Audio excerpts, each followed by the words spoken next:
Hello,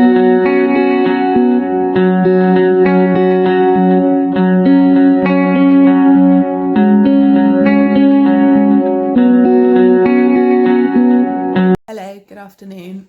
I hope you are having a good day. It's quite overcast today, but hopefully you've managed to get out for your one walk a day and enjoying some form of exercise and keeping as busy as you can in this very strange time.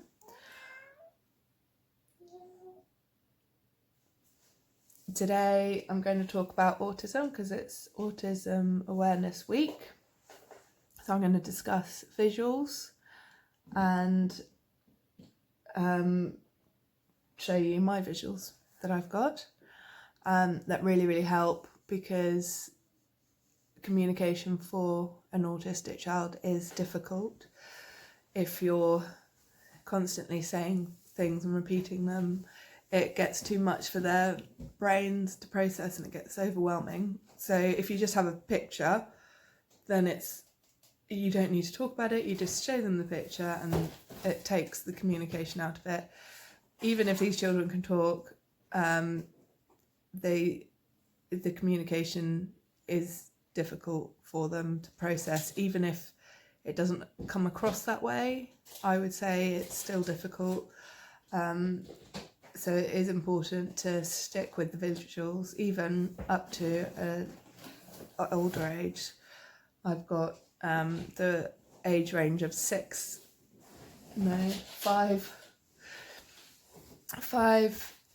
7, 11 and 12. So it's quite a big age range. So to start with, what we would have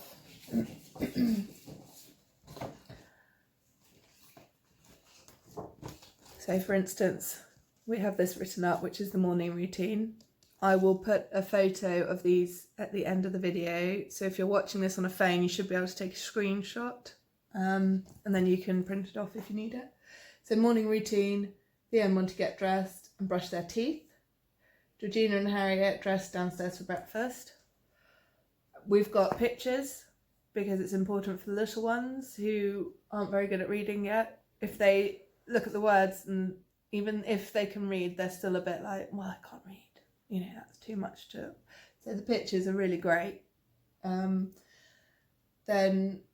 it says that I get dressed after them, but it's very unusual to be able to get them dressed and downstairs before I'm downstairs. You can watch TV when you're ready, which means school bag packed. Are you dressed? Have you got shoes and socks on? Have you eaten breakfast? Boys' time downstairs that they can do if they're ready is Lego colouring and Play-Doh. So it just reiterates what I've told them that they're allowed to do without my supervision. So getting dressed in the morning was difficult for very many years. And Theo is now 7, and I have consistently stuck to the same routine, and eventually it has sunk in enough that he now is, even if he's having a difficult day, he will still figure it out himself. So I might get 45 minutes of screaming, but he will still be dressed at the end of it, which a year ago wasn't the case. And I would be taking him to school and the school would be complaining that he wasn't wearing pants or socks, or, you know, because he would say that he had them on and took them off. You know, just getting him dressed is so difficult anyway, or it was. So this was our very simple. It has to be simple. So pants, socks, trousers, t-shirt, jumper, shoes. So the order that you want them to get dressed in. And it really helps having the clothes laid out at night as well. They can even do it. If you teach them to do all this stuff, then eventually they will do it without your help.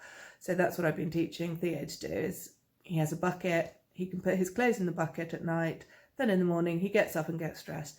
If they're uncomfortable, which 9 times out of 10 they are, because clothes are uncomfortable for him, he'll take them off and try some new ones. But because I have gone through the routine with him, he knows what to do. and sometimes they don't know what to do, so you have to walk them through the whole routine over and over again until they are aware then of what they need to do. So he puts pants on and then he screams because they're uncomfortable, and he takes them off and then runs around screaming. But then we calm down and we say, right, I don't tell him to calm down because that doesn't work, but I wait for him to just settle a bit. And I say, would you like me to help you find some new pants? So then we go looking for some new pants, and he tries on a few different ones till we find the ones that are comfortable.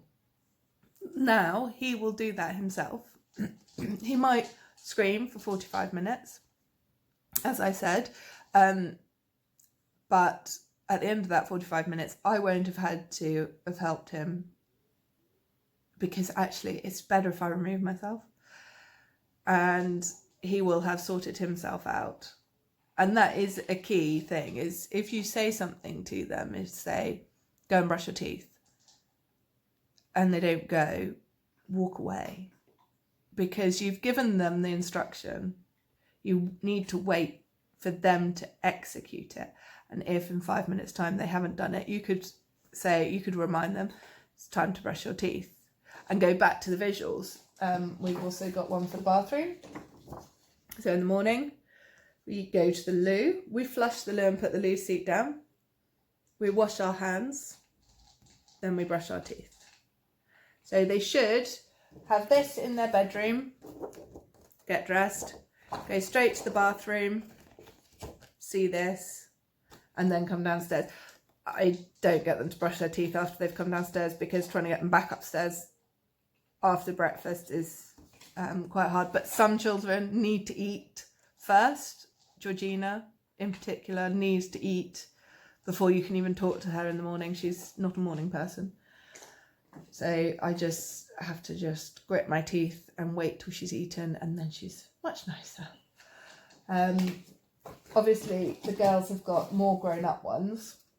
So this is theirs, and they can take off all the pictures. They're all on Velcro, and so they can move them to where they want. So this is Harriet's, and she's got get dressed, go to the bathroom, check her homework. They should have done it the night before or when they got back from school, but they just need to check it. Check their bag is by the door, have breakfast. Then if they've done everything, then they can have their tablet or go on the TV or free time, if they're ready before it's time to leave for school. Otherwise, we then have to leave for school. These are amazing. I found them on Amazon. Really amazing. And I've just bought some Velcro, stuck some Velcro on their room, 2 lots on their wall in their room, which is fine if you own your own house, but I don't recommend it if you're renting. You could just use blue tack if you want. But this is great because then you can take it off. And so the thought is, and I haven't done this yet, but the thought is on a Sunday night or Sunday lunchtime when we're all sitting down to eat as a family, because I don't manage to do every meal, sitting down and eating as a family as much as I'd love to. I try to, but Sundays I try and make sure it's our family meal time, and then we can go through the week. And so then we've got the whiteboard marker. They all have one of these in their room, and we write down, especially because I'm separated from their dad, things like autism. They need the structure. They need to know what's going on. I mean, all children do. So particularly because they're going between house and house, they need to have it written up. So we would have Monday school, Tuesday school, Wednesday school, and we have mummy pick up, mummy pick up, mummy pick up, daddy pick up, mummy pick up, daddy pick up. And so they can see exactly how many days they're with me, exactly how many days they're with daddy. And it's very, very clear to them. And then you can wipe it out and start again the next week. But obviously if it's the same, which hopefully it is as much as possible, because routine is good, routine helps, and routine keeps them settled, then you shouldn't need to change this. We're on week 2 of lockdown, and I would say that this week is definitely going better than last week. Last week was a complete disaster, as I'm sure you will all find with children. it's a disaster, but especially with the ASD, you know, it's just crazy times, absolutely crazy. Nobody knows what's going on. You know, being completely shut away from everybody, and it's not good. But I would say that, you know, the second week now, again, I wrote up before. I was quite lucky because I had a thought that we would be locked down. So before, about 3 or 4 days before, I said, I am pretty sure the government are going to shut the schools on Friday. And I said, what are we going to do for school working at home, school work from home? And we went through a list. I got them to help me with the day routine, and that really helped. So I didn't want to pressure them into getting up, especially Georgina, because she doesn't like getting up. She's not a morning person.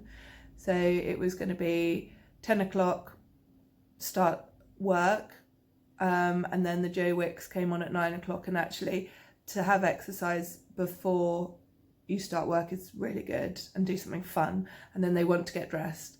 I think I said that in another video, so we changed that. So we had 9 o'clock Joe Wicks or something fun, and then hopefully they're dressed by then, and then come down, do a lesson, fun, snack, lesson, fun, snack, probably lunch by then, and then another lesson.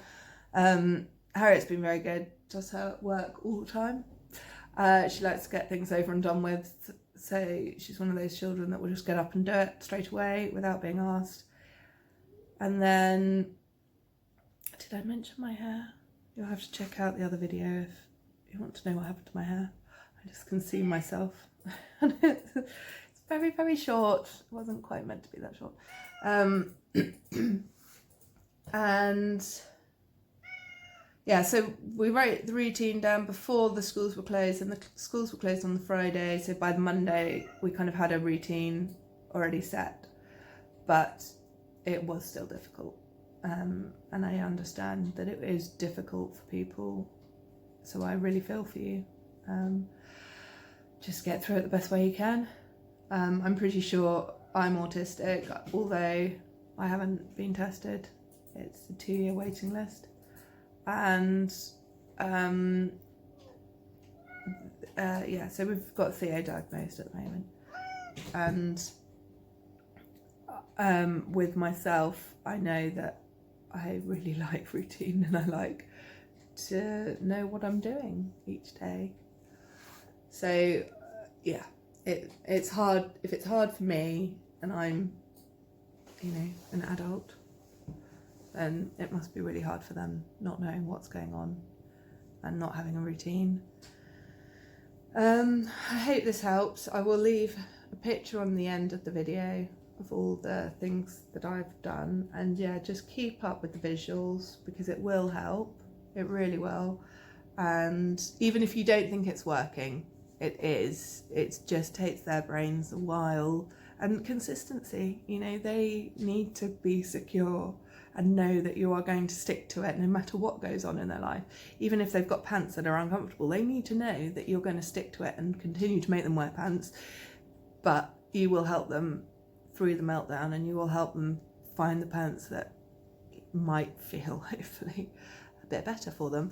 There's no need, obviously, if you're not going anywhere, there's no need to get them to get dressed if you don't feel that you want them to get dressed. If you know, if you're just at home, it's good for them to have a sensory break, especially Theo. He's very sensory. I think all autistic people are sensory. You just they just don't always put the two together, although they're going to start doing that, where you just have the diagnosis of autism and it's sensory under the same umbrella, rather than having two different diagnoses. I'm not sure how you say it. So the diagnosis takes about 2 years, because people are becoming more aware of autism. Hopefully once you get the diagnosis, it will be just the one diagnosis, and it will be easier, possibly, for the doctors to diagnose if they're just doing the one thing. I don't know. There are things that you can look out for if you are worried. I was really relieved when I thought, well, if I'm not, I will be very surprised, but once I figured it out that I was a lot more relieved, and it was like my life finally made sense. And so for me it was definitely a good thing. But I make sure that Theo is aware that just because he has this diagnosis doesn't mean that it gives him any excuse to behave differently to other people. He still needs to wear pants and socks, and you know, I just make sure he doesn't use it as an excuse. So that's quite hard to do sometimes, but I just, yeah, it's important to me that just because, you know, you have something doesn't mean that you can't do things that everybody else can do or behave the same way as everybody else. So I try and help him to see that. It's quite difficult. But things you can look out for is sensory needs. So not liking particular clothes, the way they feel, not liking particular foods, especially textures, different textures, not liking the bright lights. Like I really have to wear sunglasses all the time if I'm outside because it's so bright. You know, everybody's different. Every person is different. Every autistic person is different. So if you feel there is something that your child needs help with, continue to go to the doctor until you get the help that you need, because a mum will always know their child best. Obviously if a dad is looking after, the dad will know as well. The primary caregiver, I should say, should know your children best.